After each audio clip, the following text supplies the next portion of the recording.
Hey everyone, I'm Ashleigh Banfield and this is Drop Dead Serious. It is Thursday, March the 5th, which means it is day 33 in the Nancy Guthrie investigation. And let me tell you, if there is one question that I get asked all the time when I'm out and about, it's, what do you think happened? And I know it's a big question for you. It's a big question for all of us. So today I actually put together all of the top experts that I know in the business of investigations, homicide detectives, criminal investigators, FBI profilers, you name it. And I asked them what they think based on the information they know. And it is a cornucopia of different concepts of what might have happened to Nancy Guthrie, what might have happened in that house, who might have done this, what kind of person, and how they might have actually executed this crime. It's fascinating to hear them all. And let me tell you, Spencer Coursen, I've got Jim Clemente, I've got Tracy Walder, I've got Casey Jordan, Maureen O'Connell, Douglas McGregor, Paul Holes, all the good ones. So you're in for a treat. Do me a huge favor. I appreciate you being here. Can you hit subscribe? It really does me a huge solid, and I thank you if you already have. And I thank you if you've become a member as well. You're a special part of this group, this little group that we've gotten together. And thank you so much for your support. So let me just start with what happened today before I get into all of these incredible experts and their theories of what might have happened to Nancy Guthrie. For starters, Savannah went back to New York, and she paid a visit to the Today Show studios today. She didn't go on air. I wouldn't expect that for a while, but she did visit with her colleagues in the studio. And actually TMZ was outside the windows and they got like images of Savannah, giving Hoda a big hug and her colleagues there. And it was very emotional. And you can see Savannah's in, casual attire. She was not planning to be seen publicly, on camera or otherwise. And so it was just those who were standing outside the window who saw this. But she was very, emotional as she was hugging and, greeting all of her colleagues there who have not seen her for over 5 weeks, right? The whole Olympics went on without her. They had to go about their business. Hoda came back to host for her. So I can tell you that this is what a Today Show spokesperson said about the visit, and I will quote them directly. Savannah Guthrie stopped by the studio this morning to be with and thank her Today colleagues.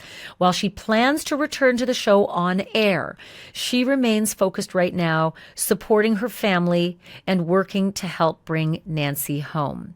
And then later, NBC quoted what Savannah actually said to her colleagues, and let me read exactly what NBC put out. And this is Savannah apparently speaking, quote, "I wanted you to know that I'm still standing and I still have hope and I'm still me. And I don't know what version of me that will be, but it will be. I am holding on to my faith," Savannah continues. "I still believe. And as my mom would say, where else would I go? I have every intention of coming back," Savannah continues, according to NBC. "I don't know how to come back, but I don't know how not to. You're my family, and I would like to try." It's just heart-wrenching if you think of it, because, of course, Savannah has a new normal, right? This horrible crime has been visited upon her and her family. And, I mean, anybody who's been through an enormous trauma, and I can tell you from experience because I lived through 9/11 and I was actually victimized down at the World Trade Center. You have to return to your normal. It doesn't feel the same. It's weird, but you need it. You need some semblance of your old normal back in your new normal. And I take that to be what Savannah is saying to her colleagues. I don't know what version of me I'm going to be. I don't know what, it's going to look like when I come back, but I have to try. And that makes perfect sense. And Savannah has children, young children, and she's got a husband and she's got a life in New York. And so trying to bring back that part of her world into her life, I can completely understand what she's trying to say and how difficult that it just might be. As far as what's happening in Nancy Guthrie's neighborhood, there was activity in the neighborhood. In fact, there was law enforcement today. So according to Fox, 3 investigators were seen canvassing the area. And one man was seen wearing a shirt that said FBI police. An interesting thing. I usually see FBI jackets that just say FBI or jackets that just say police. I don't know that I've seen FBI police before, but that is what Michael Ruiz reports. And we're seeing images that Michael Ruiz's team was able to get of these folks. They appeared to be going door to door and knocking on homes in Nancy's neighborhood and speaking with the neighbors. So here's why this is significant and why it may be different than the images we've seen before and the activity that we've seen before that was just like this. Because look, Nancy Guthrie's neighbors, they have been canvassed, right? In the early days, they have been canvassed. But this might be different, and here's why. Mike Ruiz from Fox Digital reports this. Pima County Sheriff's Department defers comment to the FBI on today's activity in Nancy Guthrie's neighborhood, which says to me, and probably says to you, they were not from the Sheriff's Department. They were probably FBI, maybe fresh eyes, maybe just a continuation of the FBI's investigation, but this was not Pima County activity. So fascinating. And then I can tell you this, Brian Enton from News Nation saw different activity later in the day and said this, FBI agents returned back to Nancy Guthrie's neighborhood, but the agents that he's photographing are different. They're different people. So it appears that today, two different sets of FBI agents were in Nancy Guthrie's neighborhood. So who could they be? Well, if you take Brian's reporting from yesterday, which was March 4th, this is what Brian said, the quote he got from the Pima County Sheriff's Department. As part of the refocusing of resources, we have learned, this is Brian saying, we have learned that 4 detectives and a sergeant from the Pima County Sheriff's Office have been assigned to a task force with the FBI to continue investigating Nancy Guthrie's disappearance. The task force will be stationed at the FBI office in Tucson. Now, Brian says this is a change from virtually all detectives working in the case. Brian says that he was told this, quote, is a change from virtually all detectives working in the case. So perhaps what you saw today is this task force with whatever information these 4 detectives and the sergeant from Pima County have imparted on these FBI agents. It's hard to say what exactly they were doing, but clearly what's fascinating is that the bulk of the FBI officers who were working on this case moved back to the Phoenix headquarters at the FBI, but there were some people who stayed with a footprint. And now you're learning that this task force is operating out of the Tucson field office. So interesting. Sadly, Matt Finn from Fox also reports that the FBI, quote, tells me tips have tapered in the Nancy Guthrie investigation. And the FBI is still, quote, asking anyone with leads or information to call the FBI tip line at 1-800-CALL-FBI. 1-800-CALL-FBI is key here because they're working out of that FBI office. I don't know how many officers they have there, but they only have 5 from the Pima County Sheriff's Department. And it is sad to hear that the tips have tapered. Here's one guess I have. The media was basically shooed away, and they left en masse on the exact day that the Pima County Sheriff's Department decided to put in these extremely oppressive parking restrictions, which basically went for, blocks and blocks, long blocks, by the way, I should tell you, in this particular neighborhood of dusty desert road.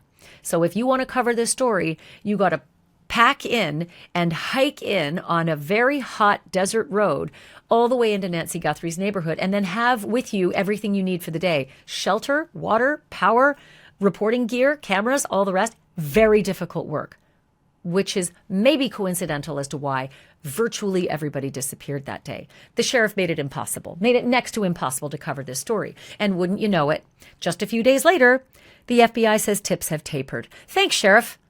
Now, clearly something else happened on Saturday. America attacked Iran, and the headlines just blew up for the most part on that massive story, that international story. And so the Nancy Guthrie story just hasn't been as prevalent. That coupled with the fact that there's basically no reporting, virtually no reporting. Enton is still there. Brian Enton is still there. Fox is still there. And they've got coverage. But generally speaking, the headlines just diminished. Okay. And so, yeah. When the headlines diminish, guess what else diminishes? The tips. 1-800-CALL-FBI. We'll keep it going. 1-800-CALL-FBI if you know anything. All right. So to the episode that I wanted to bring you today, which is so incredibly smart in terms of what you're about to hear from the experts that I've compiled. Basically, all of the people who do this for a living in various different aspects of criminal justice, from profiling to, FBI special agents to homicide detectives, to everybody who works in the business of trying to solve crimes like this, they are giving their take on what they think happened. And I want to start with Casey Jordan, with whom I have worked for decades on the air. Casey Jordan is an expert criminologist. She's a behavioral analyst, and she's also a lawyer. So here's my conversation with Casey about what she thinks might have happened in this crime. Let's face it, I cover some of the darkest crimes out there, but let me tell you, some of the worst stuff is actually happening right there behind your screen. Your name and your phone number and your home address is all floating out there online. And it is not because you gave it to anybody. It's because somebody sold it. Data brokers. They are tracking you, and they know what you buy and what you search and what meds you take. They even know where your kids go to school. And now with AI, it's like handing a loaded weapon to a scammer. One phone call and suddenly you're wiring money to someone who sounds exactly like your child or your mom. It is chilling. But here's what most people don't know. You have the legal right to make data brokers delete your info. The only trouble is doing it yourself could take years. So that's why I use Incogni.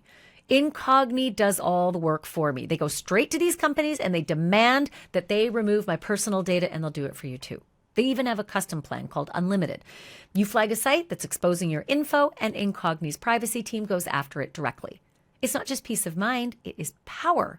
So if privacy matters to you, and it should, go to incogni.com/dropdead and use my code DROPDEAD because I got you 60% off. You're welcome. Again, that's incogni.com/dropdead. Use the code DROPDEAD to start taking your data off the market today. Casey, based on what we know, and of course, acknowledging what we don't know, what do you think happened? Listen, our theories have gone up and down like a roller coaster over the last 5 weeks as all of this information, some of it fresh, some of it contradictory, some of it walking back. I mean, it really has been, everyone's like, don't speculate, but that's exactly what we do. If you're involved in criminology and investigative profiling, that is what we do. And the speculation on what kind of person we're dealing with changes as the evidence is presented to us. So my opinion about what happened has changed over the last few weeks. But at this juncture, as we enter week 5, and everything has cooled off in the last 2 weeks with almost nothing new under the sun, I really do believe that this is a bungled burglary. And remember, the criminal law definition of burglary is the breaking and entering with the intent to commit a felony. That felony could be kidnapping, it could be sexual assault, it could be grand larceny or theft. So what the intent of the person breaking in is unknown to us, but it was the guy on the porch and that footage of him walking like a bumbling idiot and picking up the flowers and jamming them in the camera and walking back off the porch. Sometimes he has his backpack, sometimes he doesn't. I really do think that this is the work of an amateur. And everyone's like, no, then how could he have gotten away with it? That's how. Because I call it beginner's luck. We don't have him in the DNA database. We don't have him with a criminal record that would lead us to him. This is somebody who wanted to get into that house. And I hate to say this, but little old lady houses are supreme targets for burglars, because little old ladies tend to have a ton of jewelry, lots of gold and silver, lots of sterling. No, they don't have electronics and stuff. They have valuable things that can fit in a backpack, and you can take them with you. So we have the idea that this person may have cased the joint. Listen, maybe he saw Nancy leave in the Uber and hadn't realized she had come home. Who knows how long he had been watching that house, but I'm pretty sure that he knew the little old lady lived there. Once he got inside, the question is, was he expecting Nancy to be in there or not? Here's my true belief. This was not an intended kidnapping. Why? Because I actually don't even think the intruder knew who Nancy Guthrie was, that she is the mother of Savannah Guthrie. If we had a kidnapping for profit, which we operated from the beginning, as it's got to be because we had all of those communications to TMZ and the local news station asking for the Bitcoin, 4 million, 6 million. They were all a hoax, I believe, and I think the police are convinced at this point as well. But if you want to kidnap Savannah Guthrie's mother for profit, you come in like ninjas, and there's going to be more than one of you. You have a stealthy car that's never going to be picked up on a camera. You're in, you're out. You can disarm those cameras so that they're not even in the back archives of the Google Nest system. You spray paint the lens. You come in, out, gone. Okay? Or you use a jammer, which means it doesn't even see you approach. Exactly. But let's say you use a jammer and you still come and you spray paint the lens. You don't go pick flowers and jam them in the camera. I mean, that's absurd. I actually, Ashleigh, do think that this is the work of one person. I know that's the more difficult way to do it, but we have 42 minutes, give or take, from the time that that signal was cut to the time that we have that person. The pacemaker leaving, separating. Yeah. Pacemaker separating, 42 minutes. That is a bungling burglar. That is somebody who's probably been going through the house. Remember, Nancy wore hearing aids, took them out at night. He could have been in there with the pen light in his mouth, picking and choosing and going through her jewelry box and stuffing his backpack with candlesticks. You know, I'm making this up. Would they let us know, though, by now? Would the police say this was a robbery, things were stolen, look for these items? I mean, if these things were stolen, you would think that right away they would get out to all the pawn shops, they would get out to fencing, and they would ask the public, if you see these items, let me know who it is. I think that that would be a holdback. I really do. Not to say they're not checking pawn shops, but first and foremost, the family has to know what's missing. Do you know every piece of jewelry in your mother's jewelry box? Good point. Would you know if the silver candlesticks are missing? Do you know where she keeps the coin collection? Listen, I have had burglaries at my home, and just getting the inventory together, for me, the owner of the stuff that was stolen, is a monumental task. Nobody I know would be able to tell you what was in my house and what wasn't. So let me ask you this. Let me ask you this. If you think this is a burglary for the purpose of committing the felony of thievery, and that something went wrong, what do you think would have gone wrong given that Nancy had the powerful hearing aids, and when you take them out at night to sleep, you don't hear anything. You can't be disturbed. Oh, no. You can see a flashlight flashing in your bedroom. You can, what if all of a sudden a chair tips over? What if a table tips over? There can be vibrations and light. Maybe he comes in and turns the light on, and that wakes her up. I wouldn't be at all surprised if Nancy was alerted, awakened, maybe shaken awake, maybe heard something, saw something, maybe got up to go to the bathroom or get a glass of water and saw somebody rifling through her dining room candlesticks drawer. You just gave me an idea. Maybe shaken awake, give me those rings that you're wearing. Yeah, absolutely. I thought of that. The bottom line is that she is feisty. She may be older and have some health issues, but everyone agrees Nancy is feisty. She's not, she's not going to do anything stupid, but in a scuffle, she could have ripped his mask off, maybe recognized him as somebody who worked for her 10 years ago, maybe scratched him, had the DNA under her fingernails. Hey, maybe she fell and hit her head, went unconscious. Maybe it was purely an accident. Maybe she had a heart attack. And this bumbling burglar is like, oh my God, no one will ever believe that I didn't kill her, that this was an accident. I'm not going down for this. I just came here for some gold and silver. What if he tried to give her mouth to mouth? What if she clawed at him and got DNA under her fingernails? He is going to take that body, Nancy, dead or alive, out of the house to maximize his chances of never getting caught. The blood droplets, probably from a bloody nose. It's not gushing blood. It's not from a stabbing. We would know that. If she had been shot or stabbed, we would know that. Or listen, I always say this, that my mom is 87, and if she bumps into something, she bleeds. Her skin will just tear. Yeah, it's so delicate. So that could have fragile. Been. Yeah. Literally, you can pull somebody up by their wrists and their skin will split. If and they the blood thinners. It happened with my dad. Yep. The blood thinners means it's just it's a bloodbath. Yeah. But it's not the kind of blood that's fatal. It's just the kind of blood that will leave droplets through the house and out on the porch. I don't know whether she walked out of her own volition. Seems unlikely, but again, the camera was cut by 2:28 in the morning. We don't know if she was taken Or out. 212. Carried 212, I out, think. 212. Yeah. Carried out, taken out. Listen, do not underestimate the ability of a sole perpetrator under the influence of adrenaline and panic to A, do really stupid things, and B, to have superhuman strength. So everyone's like, this has to be the work of many people. Well, if it were incredibly organized and well planned and a ninja kidnapping, I would say, of course, there was more than one person. But I think that the bumbling idiot we see on that porch is probably your sole perpetrator. And he took her from the house to minimize his chances of getting caught, and not even $1 million on the table is going to solve this if that's the case. Casey Jordan, it's why I call you. You're just so skilled at what you do. Thank you for this. It's all just speculation. I just want to, again, we both know Savannah, we want her mother to be found alive, but to be returned, recovered, just so we have answers. There is a special hell for never knowing what happened. And I don't want Savannah or the Guthrie family to go through that. So let's get her home. I like the way you think, though, that what you're doing, and you say it's pure speculation, but that's literally what the professionals are doing right now. They are gaming out every possibility and then going down those rabbit holes. So thank you for helping us to understand a little bit more about what's actually happening. Yep. Yeah, exactly. Thanks, Casey. Great to be here, Ashleigh. My thanks to Casey Jordan. Spencer Coursen. He is a former U.S. Army Ranger and Special Deputy U.S. Marshal. He is a threat management expert. He wrote the book, The Safety Trap, and he knows a lot about crimes like this and bad guys. Here's my conversation with Spencer. So, Spencer, what do you think happened here?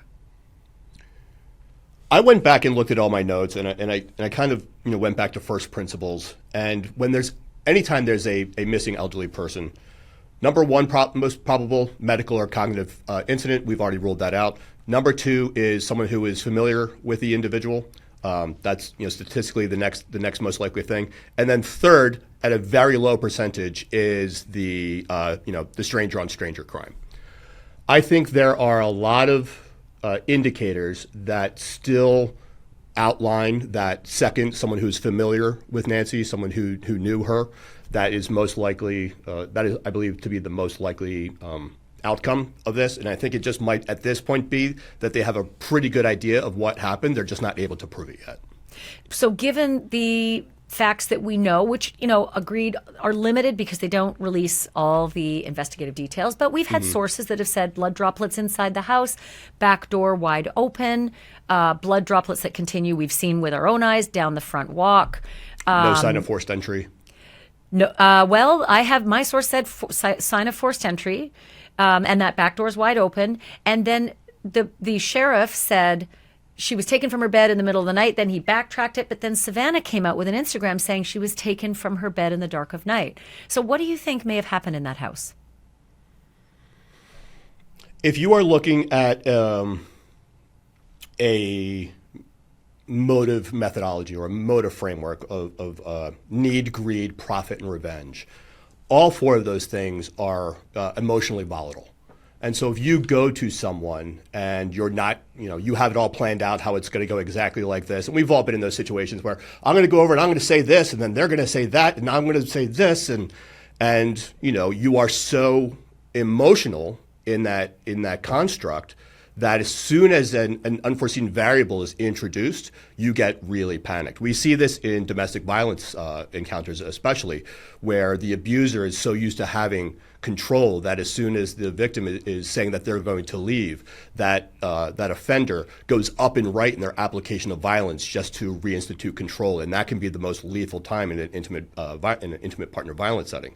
It's the same thing in familiar dynamics. When you have this grievance and you have this ideation that you can do something about it, and then that ideation is starting to fail in front of your eyes, you can push someone and they can fall and hit their head. You can hit them and not intend to hit them that hard. There's a million things that can happen. And then you go into panic mode. And, whether you were supposed to be there and the DNA that they found, you can, write off as being Do you valid. think then, are you saying that you think it might have been a grievance that resulted in, say, a push and an accident and something was unforeseen?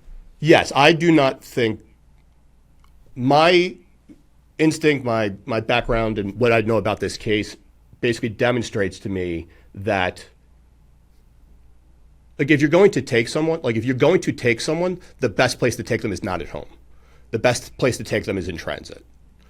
This is why like ambushes in the military, we don't attack the base, we attack them when they're going from one base to another base. So if you're going to try to abduct someone, in transit is the best place to do it, not at home, because you can control more of the environment, of the when and the how, and you have time to plan if you're getting a pattern of life in place. And yet it still happens. It still does happen, but it's a very rare occurrence. And since there has been nothing in the DNA and the forensics and in all of the technical capability that we have applied to all of these different possibilities, and we're still coming up with zero, then that kind of reframes the expectation that this was an insider threat. I always come back to the expression Mike Tyson once said, everyone has a plan until you get punched in the face. And is that effectively what you're saying here, is that there might have been a plan for this household that did not involve taking Nancy from her bed in the dark of night, as Savannah said, but something went completely askew in a burglary or something else? Yeah, or just a fear campaign or an influence campaign, or maybe she had some kind of valuables there that they needed or wanted, or they needed her signature, or she had something on her computer that they needed or wanted. There's a whole lot there, but insider threat is still where all of these arrows are pointing for me. And when you say insider threat, you mean someone who knew her well, who was part of a close friend, family, or a circle of people of influence in her life. Could that also include contractors, people who've worked there, maybe just had 2 or 3 words or got a lemonade once when they were working in the yard? I would put them more into like the stranger component. That would be more of like a target of opportunity. And when you see violence, or especially like predatory violence enacted, it's when opportunity meets vulnerability. I've seen that with people who have valuables in their home and contractors hit it, and then when they know the family's on vacation, they'll go and take the gold, or they'll take this, or they'll take that. But if you're going to do that, there's an old saying in my world where if someone comes during the day, they're coming for your stuff. If they come at night, they're coming for you. And so you take that into consideration. Wow, that's ominous. Spencer, thank you. Thank you so much. My pleasure. My thanks to Spencer Coursen. Jim Clemente, again, someone I have worked with for decades in the business of criminal justice. He is a retired FBI Supervisory Special Agent and a profiler, and he's a former New York State prosecutor. He has a lot to say about this particular crime and what he thinks might have happened. Here's my conversation. So, Jim, from a behavioral perspective, what do you think happened at Nancy's home? Well, I believe that the person that we saw in the videos from the door camera was the abductor. And I believe that this person had some connection to either Nancy Guthrie or Savannah Guthrie. And that connection may have been in his own mind. In other words, he may have been fixated on the celebrity of it. And if so, I think this person probably has a history of actually being fixated on female celebrities. And because of some set of circumstances, he felt that Nancy was available and vulnerable at this moment. Now, that could be because he drove her in an Uber or did some repairs at her house, or maybe delivered something to her house and determined that she lived there alone. But there's some reason why he felt that, again, she was alone and vulnerable at that particular time. But I also think that seeing him in the video, we're talking probably somebody who's not in his 50s or 60s, but probably in his 30s or 40s, and maybe is a male, but maybe somebody who is familiar with that area. I believe that he would have, before the events, so say 5-6 weeks ago, he would have been demonstrating a tremendous level of stress preceding these events. And then again, on the 10-day after the abduction, the 10th day, when his images were released, I think his stress shot through the roof. And I think his behavior changed. There are people who live around him or with him or work with him or socialized with him, and he definitely changed at that point, and he may have done things like left town for an emergency, hid or painted his car, done something to basically obscure his own features, and he may have, if he does in fact, which it looks like, have a tattoo on his right wrist, which was exposed when he was trying to cover up the camera, then he may be trying to remove that or actually cover it up with another tattoo. So, But do you think he, this perpetrator, went there with the express purpose to kidnap an 84-year-old woman and take her out of that home alive or dead? Like, what do you think happened inside the home? well, that, obviously that's the million-dollar question. The fact is that there would be no reason for him, if he went there for a robbery and then things went wrong and she ended up getting hurt or killed, there would be no reason for him to take her. Unless his motivation was 100% kidnapping, that's one option, then he would obviously have to take her. Or if his motivation was some sort of fixation on her and he wanted to be with her, then that's another reason why he might want to take her. The third reason is if there is a known connection between him and her or him in that location at that time. In other words, he would feel, if he had, for example, if he had to make a delivery at that time, if he had to, if he just recently made a delivery or repairs or did work there at the house, then he might have felt that people would look at him. So he might want to take her to delay discovery. But I think, actually, the biggest issue in this case is the fact that these ransom letters were sent to a local CBS affiliate and to TMZ, just putting it out in the media immediately. And that is the most actually outrageous thing that he did, because generally kidnappers want to get the money. That's their purpose. But you don't think that he's the person who sent the letters? Well, Many of if us he's the felt one as though that- this was a separate crime from just grifters who wanted to make a bad situation worse. If that's the case, I think law enforcement is reporting that he had the letter, at least one of the letters had specific information about the placement of her watch in the home. That information... I could guess that.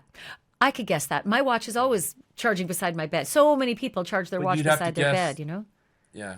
Well, that may be the case, but to put it in there actually was a high-risk situation. If you actually were trying to get the information, you were trying to give the information to get the money, then you wouldn't take a risk like that. Yes, the broken light outside was observable for people outside. But if that letter is real, and again, I wish that Jim Fitzgerald and I could go through the actual text of that letter, because that would tell us a tremendous amount. We've got a lot of experience analyzing letters that are used in kidnapping cases, authentic letters. And I'd like to know all the details. But assuming it is, if it is connected to the actual abduction, then that motivation spills out what this guy really wants, and that is attention. Whether he wanted the attention from Nancy Guthrie or from Savannah Guthrie or from the public in general, that is what those letters tell me. That is a cry for attention that is very unusual in a kidnapping case. So you think those letters might be real? There's three different iterations, right? There's the original, Correct. then there's the alleged liar from California, and then there's the third one that started peppering TMZ only with a brand new wallet address and brand new language. Right. I don't know if any of the other ones, other than the one that mentioned her watch, any of them are related at all. However, I do believe that if there was a very specific set of information that only the abductor would know in those letters, then they are generally thought to be authentic. But here's the thing. If that wasn't his intent, taking her away from the home is the highest risk behavior he could have done. Yeah. Breaking into her home is high risk enough, but taking her away, that brings the crime with him It puts her DNA wherever he is or in his vehicle, and it connects him. He could get stopped. He could get seen. Those are really high risk behaviors, and He's generally either we got to don't see that harbor, happen. right? Jim, he's either got to harbor her alive, a woman who's in ill health, or if she's not alive, he's got to somehow conceal that and Right, dispose of a body. All of that extraordinarily difficult. right. But not only extraordinarily difficult, useless unless there's a known connection between the two of them, or he basically, that was his intent in the first place, to take her and kill For her. fun? For fun? It makes no sense that way. However, when you have some certain stalker situations, especially when they feel like they have a connection with a celebrity because the celebrity is very kind and very friendly and speaks to her audience, he could feel that he's being spoken to. And therefore, he developed in his mind this whole relationship. And at some point, he may have reached out to her. I would certainly look at all the letters, all the fan letters that Savannah has gotten over the years. And if Nancy has gotten any, I would look at those. And I would try to find out whether there's somebody who at some point expressed a desire to be with her or be closer to her or get contact from her, and they didn't get it. And then maybe it switched, and maybe the letters got angry, or maybe he went silent, and this is the way he got her attention. Or got revenge? Yes, revenge is also a possibility. So let's talk about revenge for just a hot minute, because that is a hell of a job. For revenge, if that's the motive, my God, the risk level, the exposure, the danger, and the hassle, all of those. Does that look like it's even possible, a revenge motivation? Well, if it's tied to fixation or stalking, yes, it does. But if it's not tied to that, if it's revenge for some kind of slight that happened or some kind of brushing off or something, it doesn't sound like it. And although this guy had put in some preparation, some significant amount of preparation, he was not a professional. This is not something that he's done before. He bumbled his way through the dealing with that door cam, and he exposed a lot of himself in that process. Not only his height, his weight, generally his age, how he moves, but also his eyes and the fact that he appeared he had a mustache. He also would have exposed his mouth, which meant he's breathing his DNA into the crime scene. His eyes and eyelashes and eyebrows and his mustache, all those hairs, because they're rubbing against that face mask, could have fallen out at the crime scene. All of those things exposed him to basically discovery and identification. Well, if any of them were collected, this has been such a big frustration, is that they might not have been collected, whatever DNA. They might not have. Took his bite light out of his mouth. It's on the fingers of the gloves, which touched some, entry Absolutely. and egress to the house. Absolutely. And, I sort of cringed when I saw afterwards people entering the house, grabbing the doorknob and twisting it, and just thinking, well, did they just take away or contaminate the DNA that was left there? Now, hopefully, the crime scene people that initially processed the house did a lot of vacuuming and maybe used certain tools that are out there, like MVAC, to collect DNA. Hopefully they did that, because that kind of stuff you can't see with your eyes. Right. So you basically have to sort of sweep certain areas and try to get the high probability areas where he would have contacted her, the front door, and also obviously her bedroom, because it was late at night.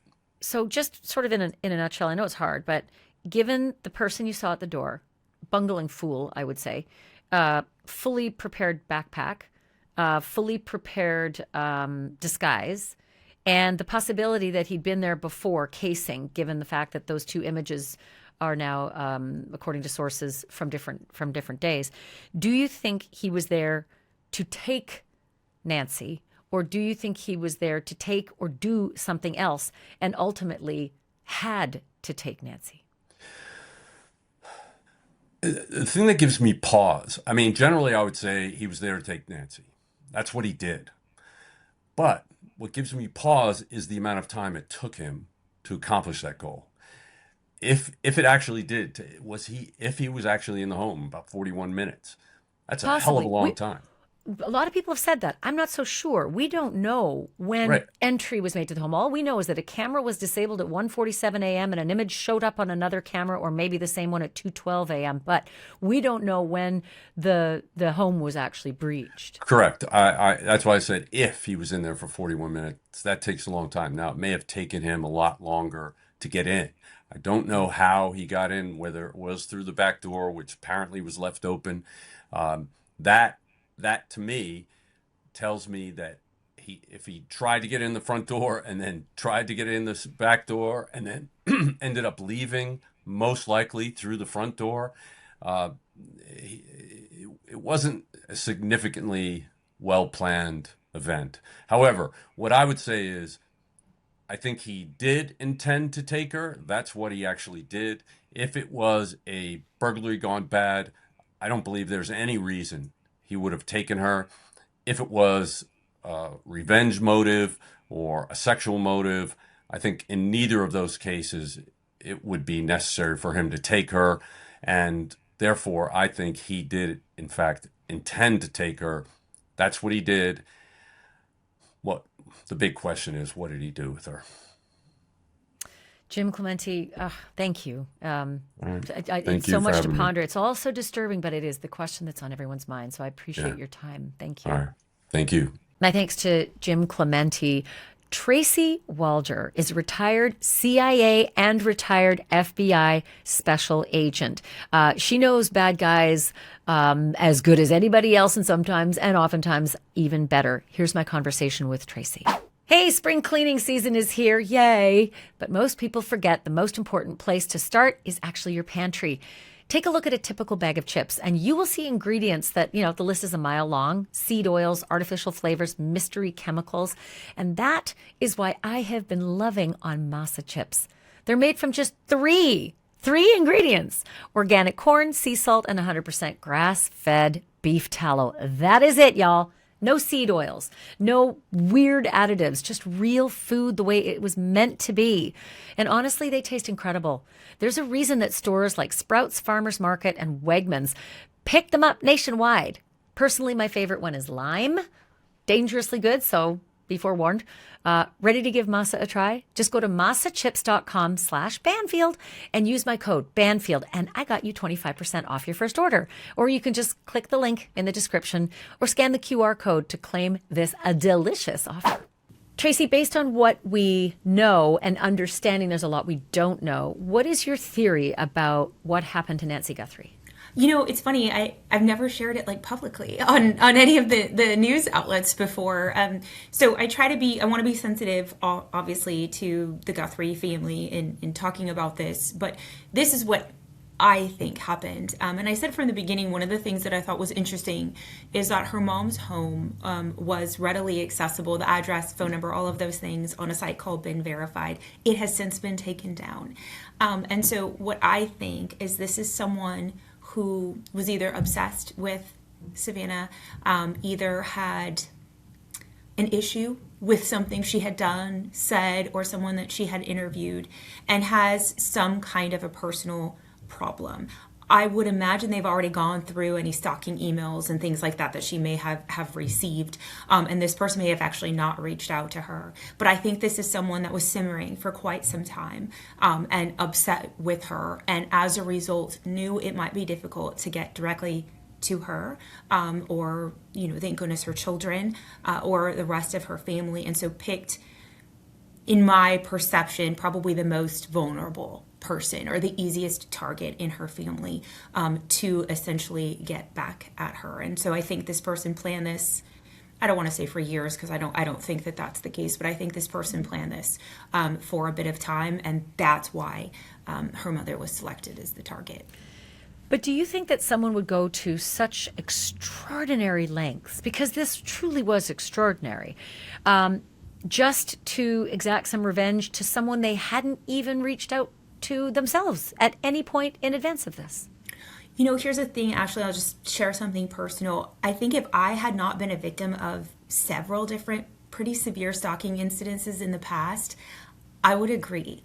But because I have been, and because I've seen what these individuals have done who have never reached out to me before, that's why I'm leaning more towards that, only just because of what I know I've experienced personally. But then if this is the case, and again, this is all conjecture because we don't know what happened, and we don't know some of the evidence that the police have obviously collected. But if this is the theory, would he have taken her alive? Or would he have taken her dead? Both of them just seem so extraordinarily difficult. I think they both seem so outrageous, to be totally honest with you. But as I said, before, it is obviously working CIA, FBI, I've seen what horrible things people can do, to each other. But I think until you experience that, for yourself, right, and people stalking you and physically, all of those things, it's not readily apparent what people are capable of. I don't believe that she was killed in the home. I do believe that she was probably taken alive. And I do believe that right now she's no longer, with us. I don't think, unfortunately, that's possible. But I do think that taking of her mother, who she's done segments with before, who she's talked about before, who I think by all purposes that we've seen has this really loving, kind of beautiful relationship, close relationship with, it seems that really was a target that this person saw and said, this is the way I'm gonna get to her. Do you think that she was taken from the house alive based on the blood drops and the pattern that goes down the front walk towards the driveway? I do. So I think maybe she was injured. I do think that for sure. The amount of blood that is there, and I had talked to Brian Inton about this because I was curious about, how big it was, and all of that, I do not believe is consistent with someone having lost their life. I also do think, and again, we can talk about the sheriff not maybe doing the best job and all of this. I do think that we would know that this was sort of a recovery situation, that they would have told us that if there was enough blood to be inconsistent with human life at the home. It's certainly not a lot.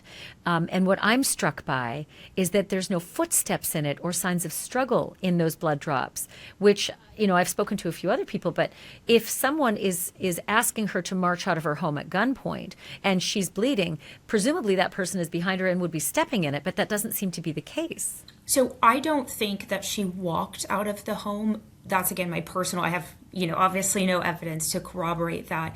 I believe that she was probably carried simply because we've heard a lot about her limited mobility. I am certain she was scared. I am certain that, I think her mobility would have been hindered. What I think, and because the blood trail really just stops there, right? It doesn't go any place. It doesn't go further down the driveway, I guess is what I'm saying. Well, that we know of, because honestly, who knows what CSI was actually done. Yes, you are correct, that we know of, right? It just is right there in one solid location. I think that the person maybe realized that either she had a bloody, or something was happening and then stopped that or put something on top of it to stop that. But I think if you're carrying someone and their head's kind of this, you may not have stepped in that. Yeah, that makes a lot of sense as well. And do you believe that this person had every intention of going there to get Nancy? Or do you think it was an accident that started to spiral out of control and eventually he just did what he thought in the moment might be the best plan, and that is take her with him? Okay, so I kind of have two different answers for that, if that's okay. I do believe Nancy was the target in this case. I don't believe it was a robbery gone wrong, those kinds of things. Like a random robbery. Correct. Yeah. I don't believe that this was a random crime, if that makes sense. I do believe she was targeted. Now, I do believe in that backpack were things to subdue her. Now, I don't know if he was going to subdue her in the home, right, and had no intention of taking her from the home. But I do think that either he had intention of taking her from the home or kind of got spooked at the last minute and realized this isn't a good plan to keep her here. I'm going to get caught, I'm going to get found out, and left with her. I think the former is probably the case. I think they intended on removing her from the home and torturing Savannah, essentially, and her family in every way that they could. And then do you think something might have gone wrong because of Nancy's ill health and her need for medication and the fact that she's been gone for 5 weeks now almost, and that's why your thought is that she may no longer be with us? I do. I mean, it sounds to me, again, I do not know her personally, that, she is very reliant on medication, and it's not just headache medication, right? This is heart life-saving medication. And so maybe this person planned to have that medication with him. I don't know, but I'm just going under the likely scenario that if they did not, and if her pacemaker is not working properly, then that is not usually conducive, right, to the heart continuing to work. Do you think we're going to solve the crime? I think so. I think in this day and age, yes. Do I think it's going to be solved in the next hour? I do not. Tracy Walder, thank you so much. Thank you so much, Ashleigh. My great thanks to Tracy. This next guest, you've seen him with me before. Matt Murphy comes to this story from a different angle. He's a former senior homicide prosecutor in the Orange County, California office, the DA's office. He also, I guess you could say, wrote the book on murder. His book is called The Book of Murder. It is a great read, so I highly recommend you take a look. But Matt comes at this from a different perspective, and our conversation is fascinating. So Matt, given that we know some things and we definitely don't know other things, given that the police will not have released some of those things, what is your best assessment of what happened to Nancy Guthrie? What are your thoughts about what happened in that home? Well, I think, and I've talked to you about this before, I think she was dead inside the house. I've always believed that. I hope I'm wrong. This is absolutely horrible for the family, of course. But when you see blood like that on the outside, and you're talking about somebody she was very, not very old, but she was old and she was frail and she had a heart condition. And when you're bleeding that badly on the outside of the house, that's the one thing we haven't seen, Ashley, is we haven't seen photos of the inside. I'm not suggesting that we should have seen those, but there was violence visited upon that poor woman inside her house. When you look at that video, that guy was there with a plan. And when you see that backpack, like we've talked about before, I think there was a tarp in that backpack. And that is one of the things that you'll see when you deal with enough violent crimes as a police officer or as a prosecutor or as a judge is they come in with kits. Now, that's commonly a rape kit. A lot of people think that you age out of being a sexual assault victim. Sadly, I'm here to tell you, you do not. There is no age limit. I've always, wondered if this could be a potential sex case, if this could be a serial killer. And the bottom line is we just don't know.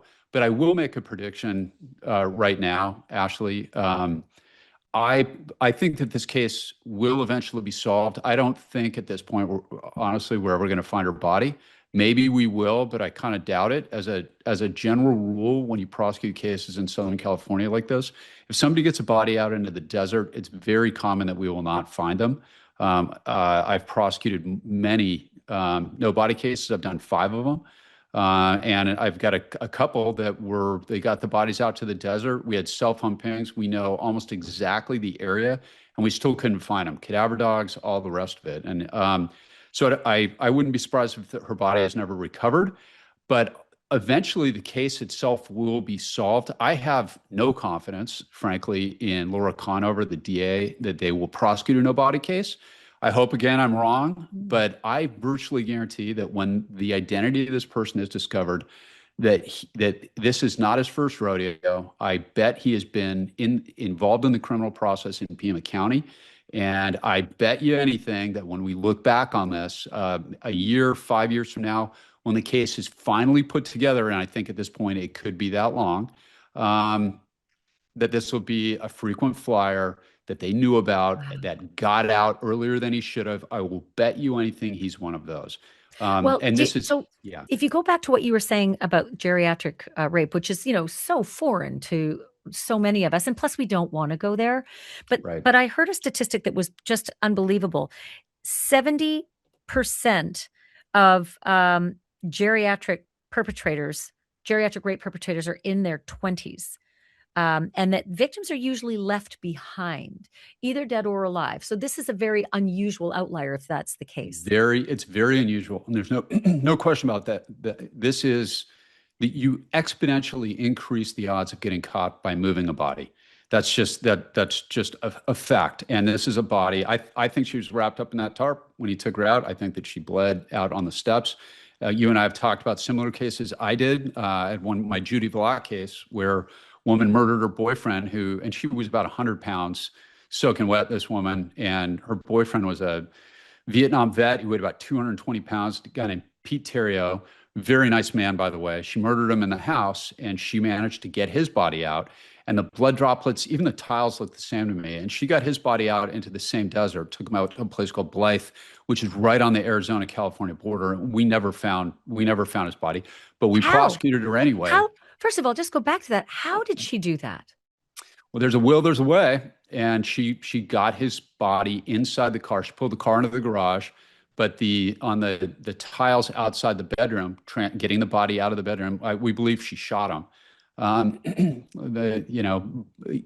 Bodies don't bleed when somebody's dead because you require the heart beating, but they sure will leak blood, as graphic as that sounds. And that's, I mean, look, and again, I look through this through the most jaded lens imaginable after 4 years in sexual assault and 17 in homicide. So I pray that I'm wrong on all of this, but yeah, moving the body exponentially increases the risk. So it is incredibly unusual. However, she's not there, and they moved the body. All of those ransom notes are fake, by the way. I called that out at the very beginning. None of those are real. They're so transparently not real. All the TMZ stuff, those are scammers. And when you appeal to the public, you have three groups of people that are going to come out of the woodwork. You've got well-meaning folks that want to help, and you got to sift through all those. You got to devote resources to those. And this sheriff went to the public very soon. I have no criticism of that. But you're going to get well-meaning people in the community. And, I heard somebody screaming, but it might've been my neighbor's wife. I heard some noises, but it might've been the raccoons again. You got to sift through all those. Then you get your crazy people that come out and say it was the werewolves that did it or the vampires. And those are guaranteed. And sadly, in the modern era, we also get people that are going to try to profit off the apoplectic grief of poor families like the Guthrie family, And again, I don't know what this turns into. And one of the things I learned in the homicide unit is you have to maintain an open mind. This could be any number of things at this point. I don't want to call it because I just don't have enough facts. But I will tell you this. I am very disappointed with the way the sheriff has conducted it. I haven't been shy about that. I want to be fair to him. It's a tough position to be in. I've been on that stage where elected officials have been at that podium fielding questions. I think that he's handled all that very poorly, in just my opinion here. But this absent DA coming from a vertical system where the prosecutors there that night assisting the police in their investigation from the set of eyes of what can be admissible and not admissible. And it's really important to remember here, this isn't just about figuring out who this person is and who did it.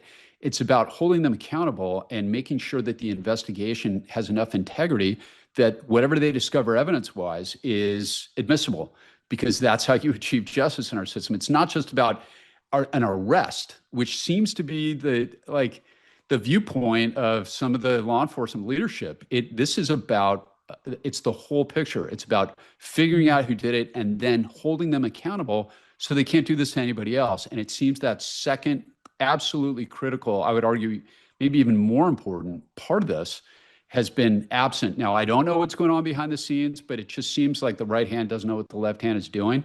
And I don't have any faith in Laura Conover. Sorry. Well, absent the prosecution side, leaving the prosecution side. But they should be involved in the investigation, making sure that mistakes aren't made that will lead to the suppression of evidence. Every time you throw handcuffs on somebody, Ashleigh, like we heard about this Uber Eats guy or the people that they've detained with SWAT teams, that strikes me, again, just my opinion, as performative actions by the sheriff. That's exactly how you screw up a prosecution. If they kick in a door out of the enthusiasm of one detective or somebody and they didn't get a warrant and you have a cornucopia of evidence, you will not be able to prosecute that case. So again, I hope I'm wrong. I always hated when talking heads would criticize the cases I was working on. But from what I've seen, I have very little confidence in this sheriff or the DA to properly put this case together. But then jumping to the FBI, Do you believe that we will eventually solve this case? I really do think we will. I think that the FBI is a different story. When it comes to abductions, they're the best in the world at finding that. Sorry for the sirens. You can tell what city I'm in by the sound in the background. Sounds and looks like New York in the background. Yeah. Look, I think that eventually this case will be solved, and I think that part of that is I think the media pressure will remain. It'll lessen over time, but I think the public interest is intense. This poor woman is somebody that we can all relate to. She looked just like my grandma. I think she looks like everybody's grandma. Savannah Guthrie, my heart breaks for her. You can just see the grief on her face. It's the worst thing a family can go through. And again, I can't tell you how much I hope I'm wrong on all of this for that family, but I would feel a lot better about it just as a citizen if they were better served by the law enforcement we've seen. The FBI, remember, unless there's some angle that I'm unaware of or some piece of evidence that hasn't come to light, this is a state case, Ashley. This is not a federal case. So the FBI is there in a supportive role, which means they kind of have to defer to the decision-making of the law enforcement leadership of Pima County, and that's the DA and the elected sheriff. And so far, in my view, it's been a clown show. So I know what you were about to say. I can feel it. And I think you're not alone. I think everybody watching has sort of had that feeling as well. I'm frustrated. Yeah. And the confounding mystery of what happened in that house, I think, is what has so many of us just wanting to know, but also wanting the resolution. Matt, thank you for this. Of course, anytime, Ashley. My great thanks to Matt Murphy. Okay, Maureen O'Connell, you have seen her with me a couple of times before.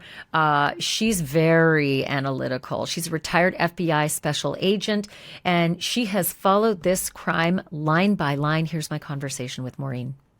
Maureen, given what we know and what we don't know, what do you think happened in the Nancy Guthrie crime?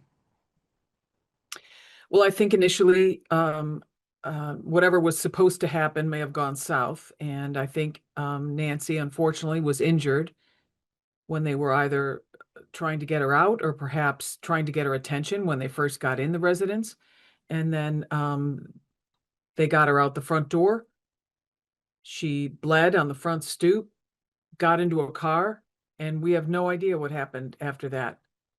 Do you think she was alive or dead when they took her? I think she was alive when they took her, but I have no idea what the status is now. And I'm obviously, like everyone else, losing faith as time goes by. And, it's just devastating.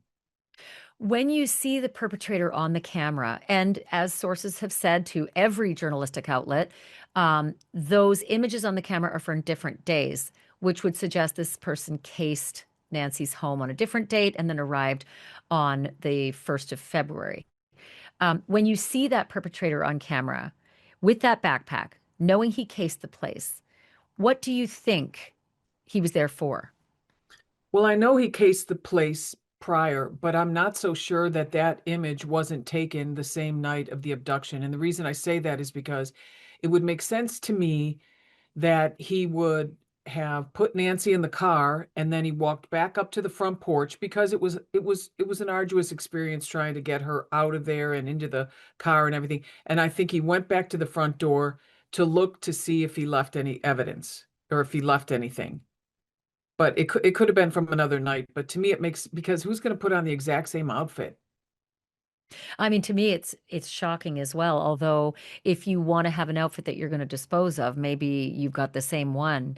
And given that the very first time of disconnection is 1:47 a.m., well, it's only a little less than 2 hours earlier to hit a different date, to be the date before. And we have never been told what that other date is.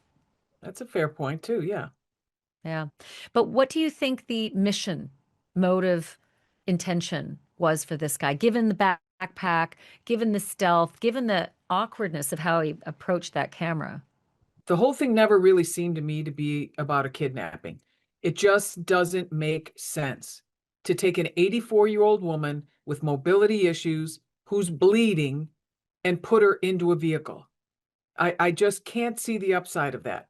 From the smartest criminal to the dumbest criminal, I cannot see anyone making that decision and thinking it's a good one.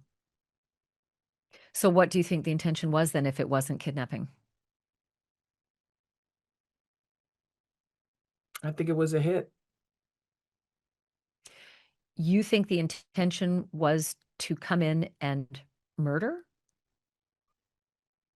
Well, it certainly wasn't a burglary because they didn't take anything, and they had plenty of time in there to take something, unless, of course, the goal of the perpetrator was to terrorize Savannah and take something of her that's intimate to her from her childhood or something, which they didn't even notice was missing. I mean, that's another scenario. But we don't have enough information to say what we think exactly happened or didn't happen. It you know it we probably have 15% or less of what the law enforcement agencies have on hand right now. That's a really good point because it could mean all the difference. When my source said that there's blood droplets inside the house that are the exact match of the blood droplets outside the house, the ones that we've seen on the front stoop and then apparently that carry on down the pathway to the driveway, it just made me wonder, well, if there's no sign of a struggle in the blood and there's no footprints in the blood, I'm trying to put my head into the detectives as to what would have happened and why these droplets are so undisturbed. Right. They had to, I mean, I said from the beginning, I thought the offender had a tarp or something rolled up in his backpack. And if they rolled her up in that like a burrito, but then when you get to the door and you're trying to hold her and open the inside door and then open the exterior door and then step to the front porch, you may have, tilted her a little bit, or she coughed, because some of those blood droplets are consistent with coughing or aspiration of some sort.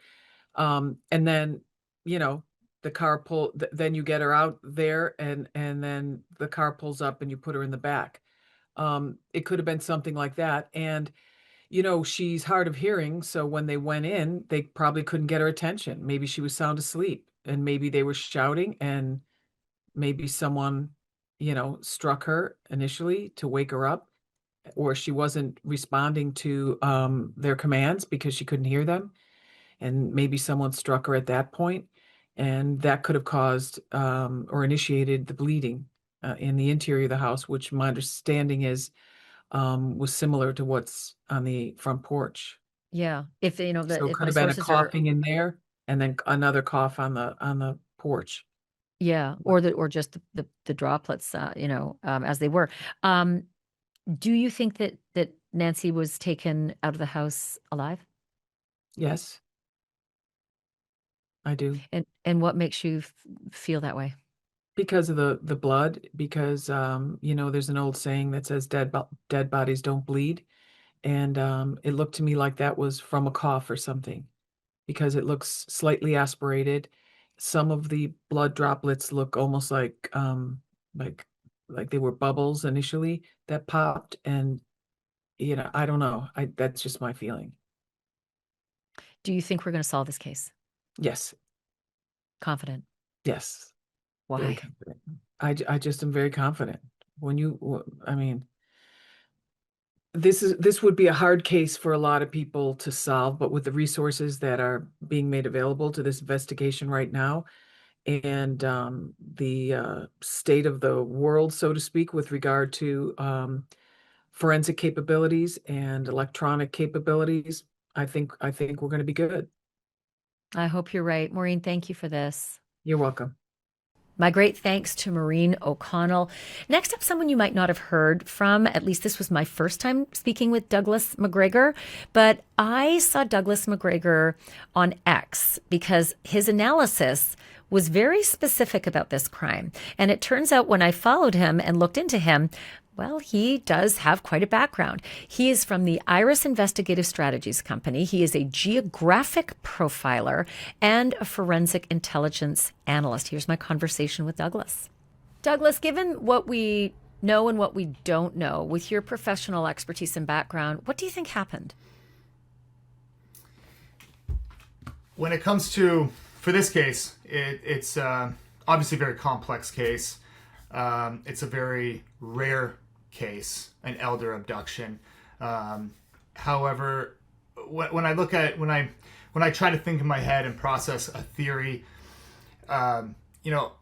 first I'm looking for, when I try to develop a theory, I'm looking for, the trifecta. You have to have either motive, you have to have a suspect, or a target. One of those three things, or a combination thereof. And in this case, at least what we know publicly, we really don't have any of those three. We don't know motive, we don't know suspect, and we don't know what the primary target is. And I can get into each one of those. Now, I can give some hypotheses regarding a theory, but it was likely, in my opinion, a planned abduction. I can say that. Just due to the time the offender entered their home at 2 a.m. 2 a.m. it's not the time you enter a home for typical time for a burglary. So they entered at 2 a.m. They allegedly removed Nancy from the property. Again, publicly, we don't have proof that she was removed from the property, but that seems like the most likely scenario, that she was removed by the man with the mask in the video. We have proof that she's removed from the property. She's gone, right? She's gone, but was she removed by the person in the video? I just can't say 100% that I know that as a member of the public. What would be the alternative theory about why she's not there? The only alternative theory would be two independent events. This individual entered the property, got in contact with Nancy, either intentionally or unintentionally, left, and then Nancy left, injured, looking for assistance. Unlikely, but publicly, I don't know that didn't happen, right? I'm leaning more towards she was taken by this individual in the mask. Let me jump in there only because the sheriff has confirmed to us that she was taken. They've said 100% she didn't wander. This wasn't a case of elderly dementia or anything else, and that the signs in the house, which he couldn't give us, indicated 100% that Nancy was taken against her will. So that's what we know publicly. Yeah, and if he's said that, then I tend to side with law enforcement unless I know otherwise. Well, let's go on. Case, let's go on that absolutely. theory. Is that publicly we know this much? So if we've taken your first point. Go to your second point based on the public knowledge that the sheriff has actually revealed. Sure. So as I mentioned, it was a 2 a.m. entry, not typical for a burglary. Right? Somebody that enters at 2 a.m. in the morning, they either don't care that somebody's at home, right? Which is very high risk on their part. They know the person's at home and they're targeted. They know the person's vulnerable, or they thought the person was going to be elsewhere. It's kind of one of those scenarios. But they all, every single one of those, except for not caring if the person is home, indicate that this offender knew Nancy and or her property, was familiar with Nancy and or her property, and was comfortable in the area. So not random, not somebody who was just skipping around looking for a home in that neighborhood that night. To me, it does not suggest an opportunistic event. And there's also the reporting that the images on the Nest Cam came from different nights, or dates at least, that suggests that that this person was casing Nancy's home in advance. Correct. And again, I don't know if that's been proven without a doubt with the timestamps. I'm not sure. If this individual visited on multiple nights and was caught on camera multiple nights, to me, that puts in question the level of sophistication, because it wasn't planned out and it wasn't carried out at one time. So there's that. It also really increases the level of risk and the amount of risk the offender is willing to take, because they are going back to the same location. They are putting themselves back on camera. And I mean, they don't know who had that original footage from the first time they were there. But I always thought that So- sophistication is, underscored by people who do their homework and case the place in advance. But you're saying the opposite. I'm not saying the opposite necessarily. Absolutely, sophistication. They've cased the area. They know her. They know her routines. They know the vulnerabilities of the property, how to get in, how to get out. They know victimology of the person that's there. But would they, if they knew the camera was there, would they put themselves on camera, leave, and come back again? So just the fact that he put himself on camera, he saw the camera, he left, and he still decided to come back, it suggests that, well, it's just one of two things. Either a lack of sophistication, or it greatly increases the value of that target, right? It means that target was so important, whether it was Nancy or whether it was her property or something in her property, the target was so important that the offender couldn't substitute it for another property or another person. But you do think this will be solved? I think so. Douglas, thank you. Thank you for this. I really appreciate it. Thank you, Ashleigh. My great thanks to Douglas McGregor. And I'm going to wrap up with somebody who has a lot of experience solving some of the hardest crimes to solve. In fact, you might say he solved the hardest crime, the Golden State Killer. He is known for his work as a detective on that case. It was cold for decades and decades, but they found the guy and they prosecuted the guy and they put him away. Paul is a former cold case investigator for the Contra Costa County Sheriff's Office. And here's my conversation with Paul. So Paul, based on what we know, understanding what we don't know, what do you think happened? Well, obviously it's a complex crime, Ashleigh. And I think there's a lot more going on that the offender is doing that people aren't necessarily taking into account, or at least considering. Everybody right now is thinking that this crime occurred in a linear fashion. You have Nancy coming home from dinner, garage door is closing, and then offender shows up on her front porch. And then he gets into the house, assaults Nancy, abducts Nancy, drives off. Based on other cases that I've worked, I would not dismiss the possibility that the offender was inside the house when Nancy came home. And now he is attacking Nancy, getting control of her, or worse, and then going out in front with that costume on and posing in front of the camera at a certain time of night saying, "Here I am, the bad guy that came and abducted Nancy." So that's part of what I would be evaluating. And the sheriff indicated that the garage door closed at 9:50 p.m. Now, is that because there's an electronic record or a digital record and she has a garage door opener that actually records that? Or is that based off of the son-in-law's statement? He says, well, it was about 9:50 when I drove off after watching her go into her garage. If there's digital recordings of the garage door opening and closing over the course of the day, one of the things that I'd want to know is, are there any suspicious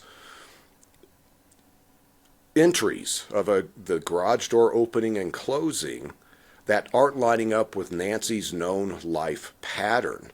Because garage doors are frequently attacked by burglars, by serial predators, etc., in order to be able to get into houses. It's possible, I think you mentioned off camera, there's signs of forced entry. If the guy's inside the house and attacks Nancy when she first gets in there, does he go outside the house and kick a door in? Sure, if he's trying to make it look like the crime is something that it's not. I think the video of him on that front porch with that costume on is so compelling based on my experience that he is wanting to be seen. He wants to be seen in that costume because he's going, this is an abduction for ransom. And I believe thoroughly this is misdirection. He was there to harm Nancy, and he pre-planned this crime to set it up to look like it's this abduction for ransom. So when the offender does that, that's what we call staging. And that's because the offender, in his mind, thinks that he is likely going to be a suspect. And this could be somebody very close to Nancy, or it could be somebody who delivered something to her house a year prior. But in his mind, he's going, I have a connection to her, the victim. I have a connection to that address. And so I have to make it look like something it's not. And for whatever reason, there may have been a negative interaction with Nancy. There may be a sexual component that the offender is after. There may be something else. But nothing is adding up with what I am seeing in terms of the video, sending the ransom notes out to the media just to further complicate his ability to get, the financial reward for the ransom, when he's like, well, I'm doing this for money. Well, you don't communicate to the media. You communicate to the family, and you try to keep it as discreet as possible. I mean, so many of us think the ransom is just a ruse. It was just another crime adjacent, somebody trying to take advantage of a terrible situation. And it's possible he's setting this whole abduction ransom up as misdirection. But he goes, well, if they're going to drop $1 million into my account, sure, I'll take it. But I think that there's, I can't say with what is known exactly how this crime occurred. It's just I don't want to, or at least I don't want to make the assumption that it's this: Nancy came home, the offender broke into the house, took care of the surveillance cameras, abducted Nancy. She gets hurt in the process. We have the blood out on the front porch, and then drives off and is seeking ransom. I think there's more things going on in this case. And if I understand what you're saying, this is somebody who planned this, but planned to make it look like someone else. Oh, well, just take a look at the costume he's wearing. He bought these items to look like he's this, bad abductor. He's the guy that's going to come in. He's got that goofy, holster with the gun that's hanging on, on the front of his pants. Nobody wears a gun like that. He wants that gun to be seen by the camera. So, this just all tells me, all the abduction to ransom aspect is the staging component. And there's an interpersonal thing between this offender and Nancy. That is the sense that I've got with, what I know at this time. But if the ransom is all ancillary, it has nothing to do with this offender. This is just people overseas trying to scam because it's making a big headline. What do you think happened inside that house? Well, one possibility is Nancy comes home, she goes to bed, and this offender is able to get inside the house, whether it's through forced entry where there would be a noise, but she's 84 years old. So is it possible in the sleep that she doesn't hear anything and doesn't the hearing wake aids, up? She's not wearing her hearing aids presumably when she goes to bed. Well, and there you go, and I'll tell you just from personal experience, I've slept through loud noises at night, right? So it's possible that he just goes hands-on with her while she's asleep. Whether he gets her bound at that point, I think the bleeding from Nancy, probably is, maybe puts up a struggle. But not necessarily. He may just engage with her with some violence just to, show that he's serious. He's gaining what we call compliance and control straight off the bat. And then, how does he get her out of the house? It's possible he gets her to walk out of the house and he's got a gun with him or he's got a knife with him and he's giving her threats. The big thing that he has to worry about. The neighborhood is set up to where you don't have good vision from the neighbor's house. So he's not so concerned about that. He's got to be concerned about Nancy making a noise, Nancy screaming. So he may just try to do that through verbal threats and the threats with the weapons, but he also likely is going to be gagging her, and then does he basically force her to walk with him? That's one possibility. The other possibility is he completely binds her up, he gags her, he carries her out of the house. She's got some bleeding injuries. Does he go out onto the front porch? Maybe walks further past the front porch, and then now there should be continued bleeding that would be observed. And then he gets her into a vehicle and drives off. But Paul, why? Why would anybody want an 84-year-old woman in that state, bound and gagged and in your car? What's next? Well, it's very possible that everything that he wanted from Nancy occurred inside the house. And now, removing Nancy from the house is just in furtherance of the misdirection, the abduction, ransom aspect. So removing... That's my sense. If she was removed from the house alive, the intention would have been to eventually not keep her alive, but get rid of her in some way?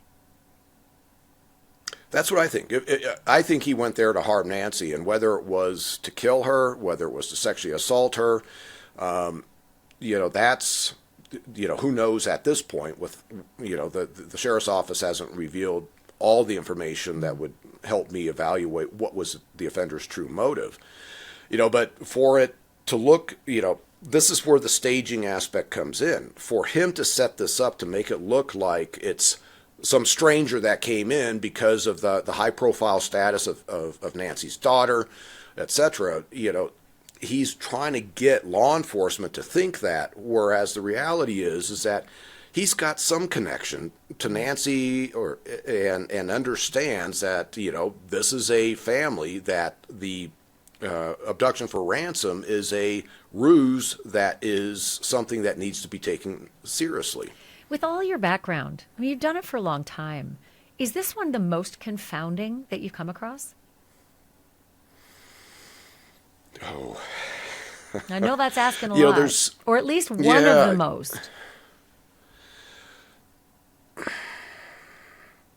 I think the way that I would phrase it is that it's a case that the offender is putting a lot of energy into in order to, accomplish what the primary goal is.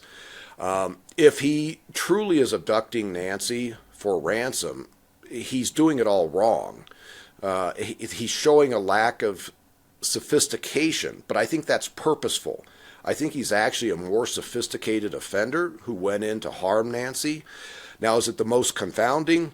Not necessarily. I've been involved in some pretty complex and mysterious cases, and you do get offenders that get very, very creative, and sometimes they overthink. And I think this guy kind of overthought this, and now he's having to dynamically adjust his plans as now the media attention's going on, and you have all these law enforcement resources that are converging.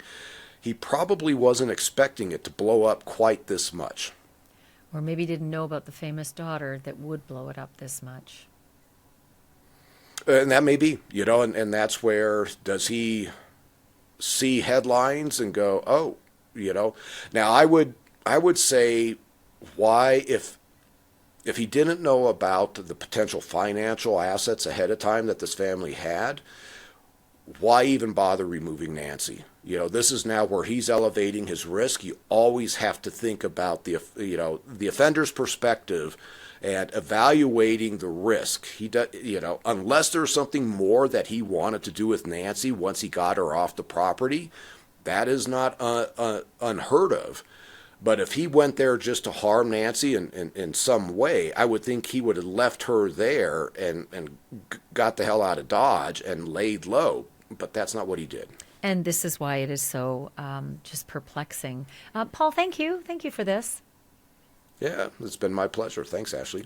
My great thanks to Paul Holes and to everybody who weighed in with their thoughts, their theories, their ideas about what might have happened in this particular case and what investigators might be doing to solve the Nancy Guthrie investigation. And my great thanks to you as well. If you haven't already, please hit subscribe and join. If you feel like joining our club, I'd appreciate it. I'd love to have you on board. We do all sorts of different Q&A sessions, special content that's only for members. So go ahead, if you want to be a member, hit that join button. And I appreciate you for listening and for watching. And remember this, the truth isn't just serious, it's drop dead serious.